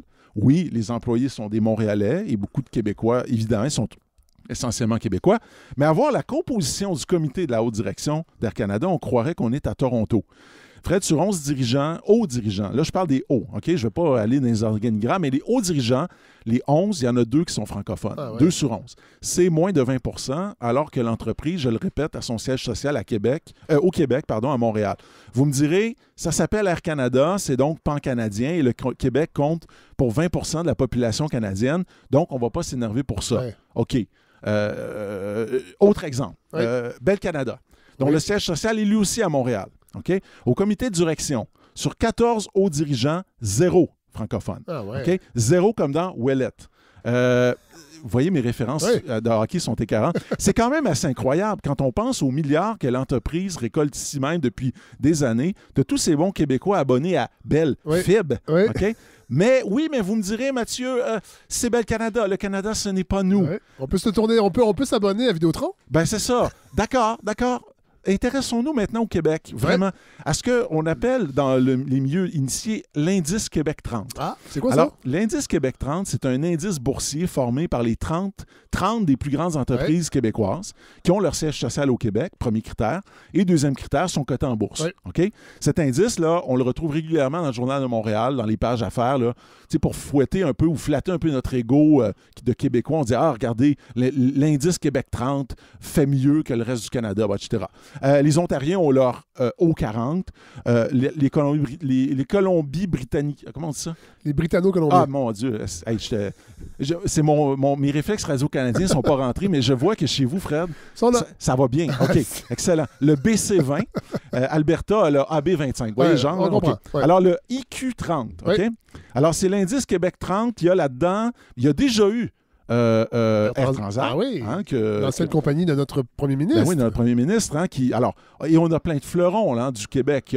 Couche-Tard, CGI, Cascade, Bombardier, Métro, Dollarama, Saputo, etc. Fred, j'ai visité chaque site d'entreprise. Ah oui? J'ai étudié la composition. Les 30? Ben oui, la composition de toutes les équipes de haute direction. Okay? Je parle de la haute direction exécutive, là, ceux qui prennent des décisions. Pas des conseils d'administration qui sont là pour faire du rubber stamping. Okay? Les vrais boss. J'ai fait mes calculs pour découvrir à ma plus grande stupeur que dans la haute direction des grandes entreprises qui ont leur siège social au Québec, les francophones sont minoritaires. Oh! OK? Ici même, Fred. Sur leur propre territoire, les francophones sont minoritaires dans la haute entreprise. Sur 320 hauts dirigeants de grandes entreprises québécoises, on compte 156 francophones. Ah, c'est presque la moitié. Presque la moitié. C'est comme un référendum. On est presque à 49. OK? Bien sûr, attention là, je ne veux pas qu'on m'accuse de faire du profilage. Je suis sûr que là-dedans, il y a des anglophones qui parlent français. OK? Mais parle-t-il français? Il y a peut-être des gens qui ont un patronyme anglophone, mais qui sont des francophones. Ça se peut. Ça se peut. Mais notez que... Comme Michael Rousseau, mais à l'envers. Oui, c'est ça. Ça se peut. L'affaire aussi, c'est qu'il y a aussi des gens qui ont des noms francophones et qui parlent peut-être même plus français. C'est ça le problème. Comme Stéphanie Labeille. OK? Bon. Le problème, c'est qu'il y a toute une différence entre pouvoir parler une langue et devoir la parler. Ça, c'était la fameuse phrase de Gérald Godin qui avait dit dans les années 70, « Il faut que le français devienne la langue du pain. » C'est-à-dire, pour lui, ça voulait dire qu'il devienne nécessaire, utile de parler français au travail. Autrement, si c'est juste la langue sur l'oreiller, là, ou en tout cas dans la maison, je ne sais pas, là, est-ce que ça compte? Et le problème, c'est que il y a non seulement des entreprises qui sont souvent maintenant dominées par davantage des anglophones, mais il y a beaucoup de patrons unilingues. Couche-Tard, OK, qui a été fondée par Alain Bouchard en 1980, qui vend d'ailleurs sa biographie dans toutes les succursales de Couche-Tard. Dans le Couche-Tard, pas loin de chez moi, là, il y avait juste la version en anglais. J'ai trouvé ça... c'était magnifique. J'ai dit, j'achète. Hein, c'est comment devenir un gagnant, un truc du genre. Là. Mais bon, vous savez que Couche-Tard est maintenant dirigé par Brian Hanisch, un Américain unilingue qui vit au Tennessee. Okay. Comme Jeff Gorton, un autre unilingue américain qui dirige une autre entreprise d'ici. Je pense aussi à SNC-Lavalin, fondé notamment par Georges Chenevert et Bernard Lamarre, dirigé désormais par un unilingue britannique, Ian Edwards. Je pense aussi, et là, Fred, ça, c'est suave. Vous allez écouter ça, là. La Banque Laurentienne. Ça, c'est on le sait pas, là. C'est un fleuron québécois. Savez-vous qui a fondé ça? Non! 1846, Monseigneur Ignace Bourget. Ben voyons! Imaginez. Mon Dieu, j'ignorais ça pour vrai. vrai. sa statue à côté de Marie-Reine du Monde. Là, je savais pas. Écoutez, Marie-Reine Bourget... Ignace Bourget, Marie-Reine Bourget. Ignace Bourget, puis là-dedans, là, il est allé chercher dans son conseil d'administration, puis sa gang, là, il y avait des gens aussi peu connus que Louis-Hippolyte Lafontaine, Louis-Joseph Papineau, Georges-Étienne Cartier. Ils ont tous fait partie... C'était quoi le but? C'était de donner justement un accès au crédit, à la finance, aux francophones. Okay? Donc, c'est avant Alphonse Desjardins? Oui, c'est avant. Alphonse Desjardins, c'est vraiment... 1880... C'est même 1900... Oui, j'étais en train d'étudier ça avec ma fille. C'est cute, hein? Elle est en 6e année, puis là, on apprend des choses. C'est mignon. Bon, ça pour dire que la Banque Laurentienne était dirigée par des francophones et jusqu'à 2020, un certain François Desjardins, OK? Aucun parenté avec Alphonse, quoique, et qui a été remplacé, alors je le souligne, par Rania Llewellyn, qui est la nouvelle PDG, unilingue. Je vous laisse entendre, on va juste écouter parce qu'ils ont eu la bonté de mettre leurs extraits sur YouTube. On va écouter le début d'une réunion des actionnaires en 2021. Vous voyez à quoi ça ressemble? Par ma présentation en tant que président du conseil d'administration. Merci et bonne réunion. Good morning. Bonjour à tous. Bienvenue. Welcome to this annual general meeting of Laurentian Bank that we are holding virtually for the second year. We all look forward to meeting in person next year. OK, ça c'est Michael Mueller, le président du conseil d'administration, qui parle un français absolument remarquable, on l'a noté, qui ferait honneur à Ignace Bourget et à Molière. Maintenant, on écoute Rania Llewellyn, la PDG. Et maintenant, un mot de notre présidente. Bonjour à tous. Good morning, everyone. Je suis très heureuse de m'adresser à vous aujourd'hui. It's an honor to be here with you. OK. Alors là, on a eu le français. On a eu le français, ça va être ça? C'est ça. Ça va être ça. Si je vais être vraiment honnête, là, aurait fallu, Fred, que je vous propose d'écouter un dernier extrait qui dure 10 secondes où elle parle à la fin en français pendant 10 secondes. Elle lit une phrase. Bien sûr, là, Fred, tout va pas mal au Québec. OK? Du chemin a été fait depuis la lointaine époque du maître chez nous de Jean Lesage.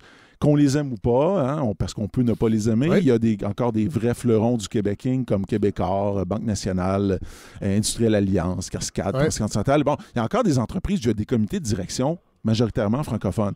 Mais il y a aussi beaucoup de gros joueurs où les francophones sont marginalisés ou totalement absents. Ce que je viens de vous décrire de la Banque Laurentienne, c'est comme un virage. Tout à coup, c'est comme... Ça a disparu. Tout à coup, comme ça. En l'espace d'une direction, fini. Je vous donne des exemples d'autres entreprises qui sont dans l'indice Québec 30. Banque Royale. Je ne savais pas que c'était là, mais bon. 0 sur 9. OK? Pas de francophones. Banque de Montréal. 0 sur 12. Eux sont à Toronto maintenant, la Banque de Montréal. Officiellement, ils sont dans l'indice Québec 30. Parce que le siège social de la Banque de Montréal est à Toronto. Je suis pas mal sûr. En tout cas, ils sont dans l'indice Québec 30. Il faudrait vérifier. 0 sur 12. Dollarama, 0 sur 5. Domtar, 1 sur 9. Rio Tinto Alcan, 0 sur 9. Dorel, 0 sur 9. Stella Jones, 2 sur 20.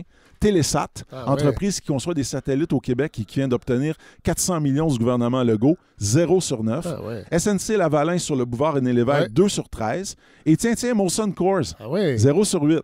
OK? Aucun francophone parmi les hauts dirigeants. Mais eux, ils ont fusionné. Quand ils ont fusionné avec Coors, c'est toutes les vraies décisions se prennent aux États-Unis. Ouais, c'est partagé quand même. C'est partagé. Ouais, je pense que c'est des sièges sociaux fantoches. Oui, je suis d'accord avec vous, mais vous trouvez pas pour garder un accès aux subventions. Vous trouvez pas quand même qu'il y a un pattern qui se dessine dans ce que je décris là? Vous dites peut-être, oui, mais nous sommes ouverts. C'est pour ça. parce qu'on est des gens ouverts. Et probablement que de l'autre côté, là, le Canada, c'est le pays d'ouverture. Non, à Toronto, malheureusement, on ne rend pas l'appareil. Ford Canada, 0. GM Canada, 0. Pfizer, 0. Home Depot Canada, 0. Banque Scotia, 0. Canadien Pacifique, 0. Et même notre bon Canadian Tire, avec la voix de Jacques Fauteux, qui... Canadian Tire. C'est comme le hip-hop. 0! Vous avez remarqué, c'est comme le hip-hop. Ouais. La beauté du franglais, les artistes anglophones, ils n'ont pas compris comment c'est beau de mettre du français, mais c'est juste les... Non. Mais là, tu sais, c'est drôle, là, mais moi, tout ça, là, quand je vois ça, je pense à l'ancien patron du Canadien national, Donald Gordon, dans les années 60, qui disait...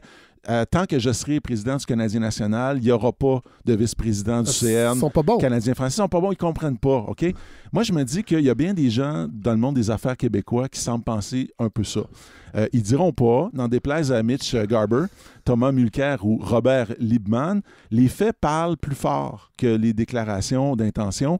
Dans les faits, les francophones sont encore tenus beaucoup à l'écart, malheureusement, des postes de haute direction des grandes entreprises sur leur territoire même. OK? Puis plus comme en 1960. Oui. OK? C'est vrai, mais quand même pas mal. Assez pour nous inquiéter parce que ce qu'on remarque aussi, OK, c'est que dans la présence francophone dans des grandes entreprises, la propriété francophone sont en déclin. Ça se passe attendez, vous faites vos recherches. Oui. Allez-y, là, parce que j'ai peut-être quelque chose à ajouter. Je vais vous donner des exemples. OK? Rona, vous vous rappelez de ça, racheté par Lowe's. Qu'est-ce qu'on a fait avec les 20 dirigeants québécois renvoyés? C'est en train d'arriver à Couche-Tard. L'équipe de direction de Couche-Tard, Fred, tu sais, le dépanneur, y a-tu quelque chose de plus petite vie québécoise? Ben, c'est 2 sur 9. Sauf que... OK? Puis, non, mais attendez, Mathieu, Couche-Tard, là, Ouais. si vous êtes un amateur... En fait, si vous êtes quelqu'un qui avait des actions ou qui... Mais c'est pas un modèle, là. Alain Bouchard, c'est une personne extrêmement... Moi, je boycotte Couche-Tard depuis des années. Moi, je dis pas que c'est le vrai dépanneur, pour moi, c'est le petit dépanneur à côté de chez nous. Je suis d'accord avec vous. Moi, là, je n'essaie pas de dire que tous ces gens-là sont bons et gentils. Non, je comprends. Mais j'essaie quand même de dégager quelque chose. Il y a des symboles. C'est parce qu'on peut dire, tout ça, de toute façon, c'est des crosseurs. Mais les compagnies vendues, c'est parce que les économistes vont vous dire, oui, mais il y a autant de compagnies québécoises qui achètent. Ça se peut. Mais ça oui, mais ça, je l'ai vu, moi. Mais c'est drôle parce que quand on regarde les gros indices, là, les gros joueurs, c'est pas ça qu'on voit. Okay. Je donne un autre exemple qui est en train de se produire avec une compagnie qui s'appelle Uniselect. Je connais très bien. Parce que mon père, mon père a œuvré toute sa vie pour le compétiteur d'Uniselect, qui était UAP, qui a été vendu à des Américains. United Auto Parts. C'était les Préfontaine, la famille Préfontaine qui a fondé UAP. OK. Et ça a été vendu à Napa, qui est une compagnie américaine. OK. Ah ouais. Les petits camions avec les casquettes jaunes, c'est anciennement UAP, qui était une compagnie 100% québécoise. Mais qui s'appelait le grand compétiteur, UAP. le grand compétiteur, c'était Uniselect. OK. Parce qu'Uniselect a été fondé en 1968 par un gars qui s'appelle Gaston Trudel. Puis il avait fondé ça parce qu'il était écœuré de se faire avoir par les Ontariens qui vendaient les pièces plus chères. Ils ont réuni 12 détaillants.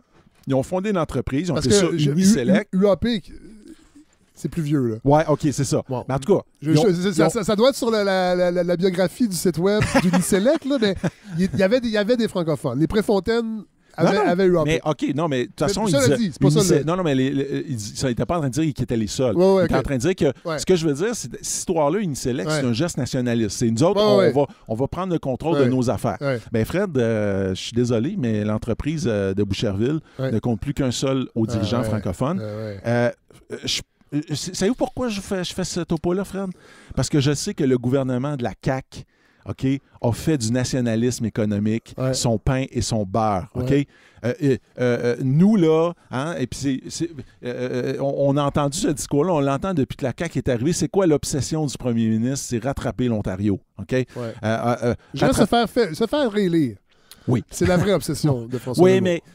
Oui, d'accord, bien sûr. Ben, ça, je ne connais pas beaucoup de premiers ministres qui je comprends, mais... Oui, mais on s'entend.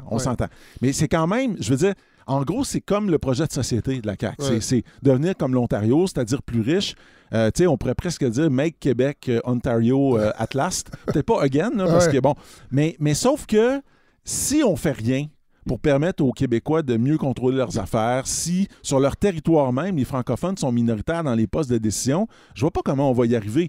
À moins, bien sûr, qu'il s'agisse juste de devenir pas comme l'Ontario, mais de devenir l'Ontario, l'anglais inclus. Ce à quoi, je l'avoue, on est peut-être mieux parti qu'on pense. Mais sur le plan des affaires, il y a quand même quelque chose pour un fier produit du Québec Inc. comme François Legault, peut-être quelque chose qui disait d'ailleurs je vais protéger les sièges sociaux, etc. On pourrait s'attendre à mieux. C'est pas seulement des sièges sociaux qu'il faut préserver, c'est aussi peut-être la présence des francophones. On peut décider que tout ça ne nous concerne pas, qu'on s'en fout, que de toute façon c'est un vilain et vil système, mais si on laisse tomber ça, ben ce système va continuer de nous organiser et de décider à notre place. Ouais. Voilà ce que je voulais vous présenter aujourd'hui. Fred, en donner un dernier salut à Michel Nadeau. Oui. Ben merci, Mathieu. C'est une belle réflexion. Écoutez, en fait, je suis très étonné de vos conclusions. On pourrait se donner le défi, de revenir là-dessus. Il faut creuser parce que moi, je prétends pas, Fred, tu sais, j'ai étudié un indice, j'ai regardé beaucoup. Je sais que les Québécois, parce que je le vois, j'ai de la famille, même, qui sont des entrepreneurs, les Québécois sont des grands entrepreneurs. Oui. Ça n'a plus rien à voir avec on n'est pas capable. Non. C'est pas ça, là. C'est pas... Mais on dirait qu'il arrive un moment, à un certain niveau de taille d'entreprise où là, il y a quelque chose qui se passe puis l'entreprise se perd. À part dans les hautes sphères de la finance internationale. Le grand capital n'a pas de patrie. Hein. Ouais. C'est Staline qui disait ça? Je ne sais pas, mais... J'espère que... Peut-être Lénine. Staline, je ne suis pas sûr qu'il a été capable d'avoir des phrases aussi... Non, mais Staline n'a pas écrit sur l'impérialisme ou c'est Lénine? C'est Lénine. Ah, c'est Lénine. Staline, lui, la phrase que j'adore, c'est « Quelques morts, c'est une tragédie. Des millions de morts, ce n'est qu'une statistique. » Oui. Ça, c'est... Il avait dit qu'il préférait tuer 10 personnes innocentes que laisser courir un seul coupable. Ah, c'est suave. Hein? Non, mais je termine avec ça. Jean-Martin Hassan m'a déjà dit, aux funérailles de Jacques Parizeau, il avait été extrêmement déçu de voir tellement peu de grands entrepreneurs venir rendre hommage à Jacques Parizeau, qui a été un grand accélérateur des entreprises du Québec avec la création du régime épargne-action, où les gens, dans le fond, au lieu d'acheter des REER, achetaient des actions de compagnies québécoises. Couche-Tard a été créé comme ça. Et il n'y en a pas un Chris qui est venu aux funérailles de Jacques Parizeau. Et Jean-Martin Hassan était vraiment déçu de ça. Jacques Parizeau, parce qu'indépendantiste, quand il a quitté la politique, n'a jamais trouvé de travail au Québec. Et est parti enseigner en Angleterre. Mais vous avez vu, Fred, tu sais, quand il y a eu Michael Rousseau... L'argent n'a pas de patrie. Non, puis l'argent ne veut pas faire de vagues. Tu sais, quand il y a eu l'histoire de Michael Rousseau, il ne faut pas oublier que la Chambre de commerce, là, les 300 personnes rassemblées là, n'ont pas dit un mot. Ils ont applaudi. Non, en fait, ils ont dit « Revenez au centre-ville, s'il vous plaît. Revenez dépenser au centre-ville. » C'est ça. Donc, il ne faut pas compter sur eux. Quoique ça aussi, ça fait peut-être partie de la réflexion. Ce serait peut-être intéressant à un moment donné d'avoir je ne sais pas si ça se fait à la balado de Fred Savard. Tu invites un homme d'affaires. Un big. Là. Je sais qu'il y en a qui nous écoutent. Tu lui demandes, tu lui dis, Mathieu, il y en a qui nous parle-nous, là, c'est quoi vraiment faire des affaires? Puis juste... Y a-tu quelque chose qu'on n'a pas compris? Non, mais tu sais, comme... attention, là, je suis pas en train de virer... faire un Alain Dubuc de moi-même, là, mais... non, mais tu sais, moi, je pense à mon oncle. Tu sais, j'ai un oncle, tu sais, qui Marco à Drummondville, tu sais, qui a lancé son entreprise de peinture industrielle. Lui, peinture des pièces. Puis, tu sais, lui, il veut grossir, il veut doubler. Puis là, il est fâché. Il n'y a pas le choix. Il est fâché. Le capitalisme oblige à mais il n'y a pas le choix, mais en même temps, il n'y a pas de main-d'œuvre. Ah ouais. Il n'est pas capable de trouver du monde parce qu'il y a une pénurie de main-d'œuvre, Fred. Hey, Mathieu Bellil, content de vous retrouver. Un immense plaisir. Merci. Puis, on a déjà hâte de vous réentendre.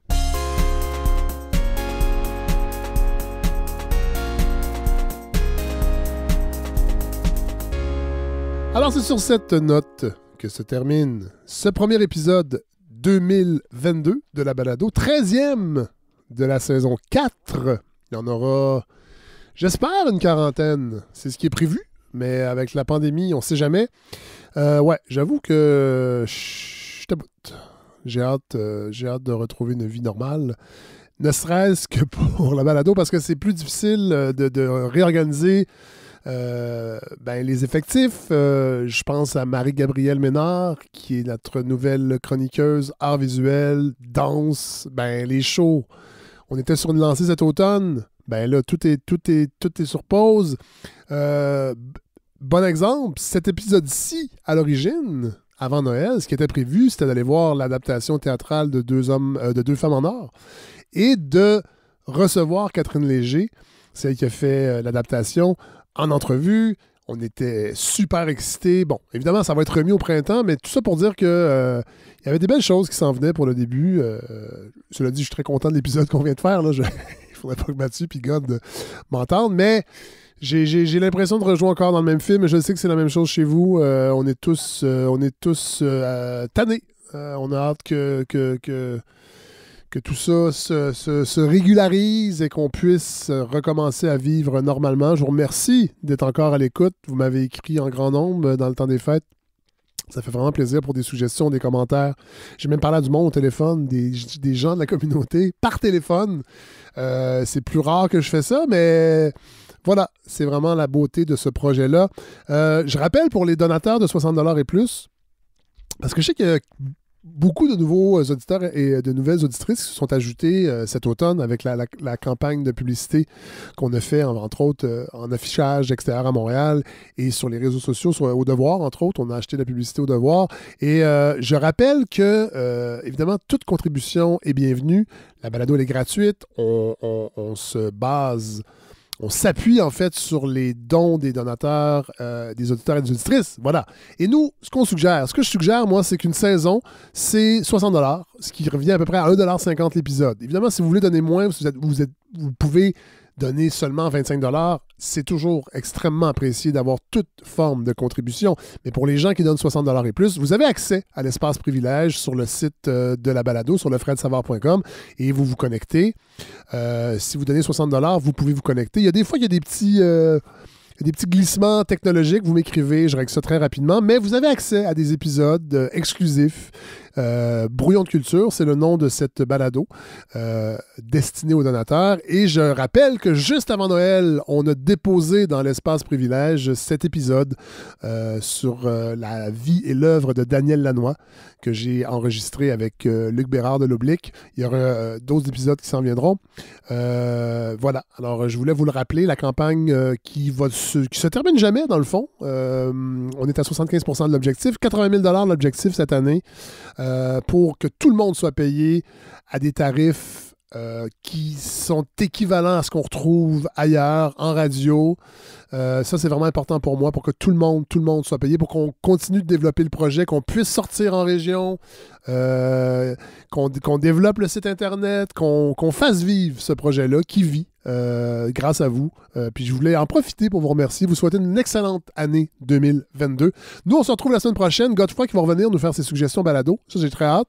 J'aimerais ça qu'il le fasse plus souvent, d'ailleurs. Et Hélène Faradji, qui sera là aussi. Je ne sais pas encore quel sera son sujet.